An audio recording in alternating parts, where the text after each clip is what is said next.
दादी सास। रेवती अपनी सास के साथ सीलमपुर में रहती थी।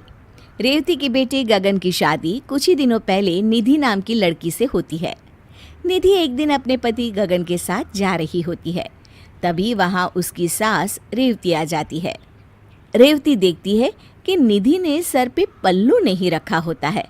अरे ओ बहू, तुमने क्या ठेका लिया है हमारी इज्जत नीलाम करने का, जो बिना घूंघट के चले जा रही हो बाहर? मम्मी जी, आज के जमाने में कौन घूंघट करता है? बहू, ज्यादा बहस मत करो, समझी? चुपचाप घूंघट करो। मम्मी जी, घूंघट में मुझे कुछ नहीं दिखेगा, कैसे चलूंगी मैं? कितनी परेशानी होगी। ओहो, बहाने तो देखो महारानी के। ठीक है, परेशानी होगी तो कोई जरूरत नहीं है बाहर जाने की, चुपचाप घर पर बैठ जाओ। तभी वहां रेवती की सास आ जाती है। अरे क्या शोर मचा रखा है सुबह से रेवती? देखिए ना सासू माँ, बहू घर से बाहर जा रही है और घूंघट नहीं कर रही है। तो क्या हो गया, घूंघट नहीं कर रही है तो? और वैसे भी रेवती, अब जमाना बदल गया है और जमाने के साथ हमें भी बदल जाना चाहिए। जमाना बदल जाने से परंपराएं थोड़ी ना बदल जाती हैं सासू माँ। मैं जब आई थी, मैं भी तो हर वक्त घूंघट में रहती थी ना। हाँ, वो तो मैं भी रहती थी अपनी सास के आगे घूंघट में। तुम तो बस कहीं बाहर जाते हुए घूंघट करती थी। मैं तो खाना बनाते हुए भी घूंघट में ही रहती थी।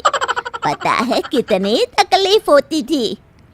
पर सासू माँ, पर कुछ नहीं। निधि बहू, तुम जाओ, ये घूंघट करने की जरूरत नहीं है। धन्यवाद दादी सासू माँ। एक दिन निधि, गगन और उसके पिताजी ताश साथ में खेल रहे होते हैं। तभी वहां रेवती आ जाती है। ये क्या, आप सबको शर्म लिहाज है कि नहीं? आप तो निधि के ससुर हैं और उसके साथ ताश खेल रहे हैं, और तुम निधि, तुम्हें कोई शर्म लिहाज है ही नहीं? तुम क्या बच्ची हो कि तुम्हें ये भी समझाना पड़ेगा? मुझे माफ कर दीजिए मम्मी जी। चलो जाओ अपने कमरे में। एक मिनट, कोई कहीं नहीं जाएगा बहू। पर सासू माँ, ये कोई अच्छी बात तो नहीं है ना? क्यों, क्या खराबी है? अगर पूरा परिवार मिलकर हंसी ठिठोली करता है तो मैं तो कहती हूँ कि तुम भी आ जाओ और खेलो हमारे साथ। नहीं, मुझे नहीं आना। रेवती वहां से नाराज होकर चली जाती है। वो मन में सोचती है, ये सासू माँ तो मुझे सास बनने ही नहीं देगी। ऐसे तो निधि मेरी इज्जत कभी नहीं करेगी। रेवती अपनी सास के पास जाती है।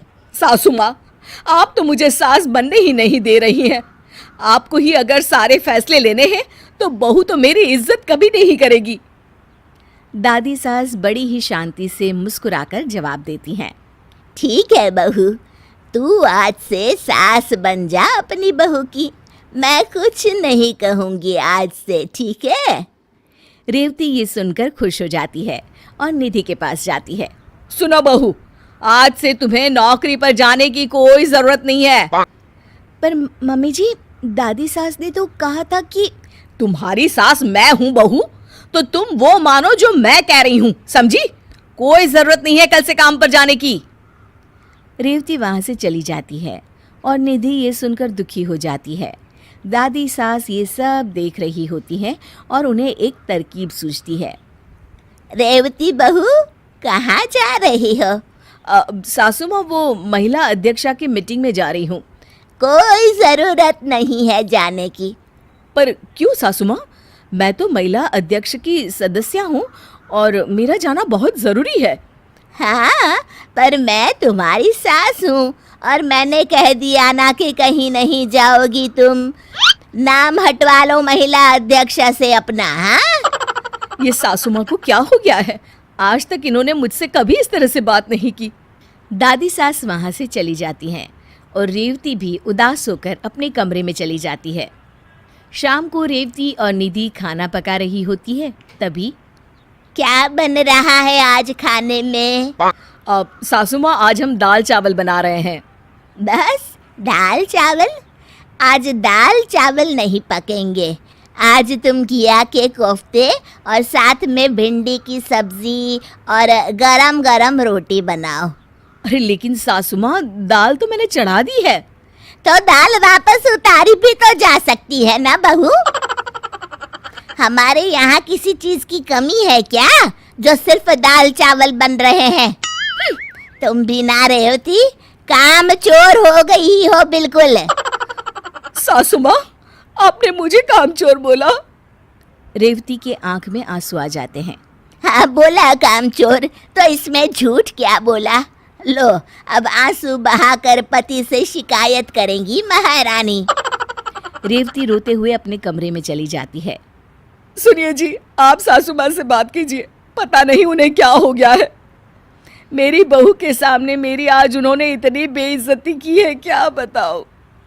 तभी वहां दादी सास आ जाती हैं और मुस्कुराकर फिर नाटक करने लग जाती हैं।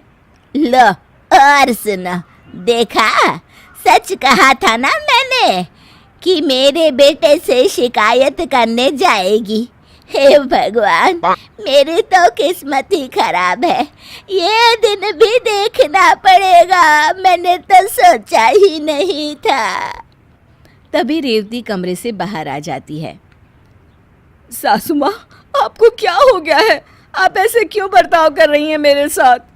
क्यों, मुझे क्या होगा?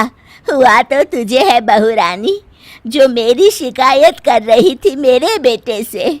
ऐसी उम्मीद ना थी तुझसे। हाँ सासू माँ, मैं शिकायत नहीं कर रही थी, पर आप ऐसे बर्ताव कर रही है तो। अरे तेरी ही बातों पर अमल कर रही हूँ बहू। मेरी बातों पर? मैंने क्या कहा था आपको? क्यों, तू बोली नहीं थी कि मुझे अपनी बहू की सास बनना है और उसके लिए हर फैसला लेना है? तो मैंने सोचा मैं भी अपनी बहू की सास बन जाऊं और उसके लिए फैसले लेना शुरू कर दूं। रेवती को अपनी बात याद आती है और उसे अपनी गलती का एहसास होता है। अपनी आज़ादी सबको प्यारी होती है बहू। मैंने कभी तेरे साथ कोई ऐसा बर्ताव नहीं किया जिससे तुझे कोई दुख हो, पर तू सास बनकर अपनी बहू पर हुक्म चलाना चाहती है और खुद तेरे साथ वैसा सुलूक हुआ तो रोने लगी। आप ठीक कह रही हैं सासू माँ, मुझसे गलती हो गई। मैं अपनी बहू को बेटी बनाकर रखूंगी, जैसे आपने मुझे बेटी बनाकर रखा है।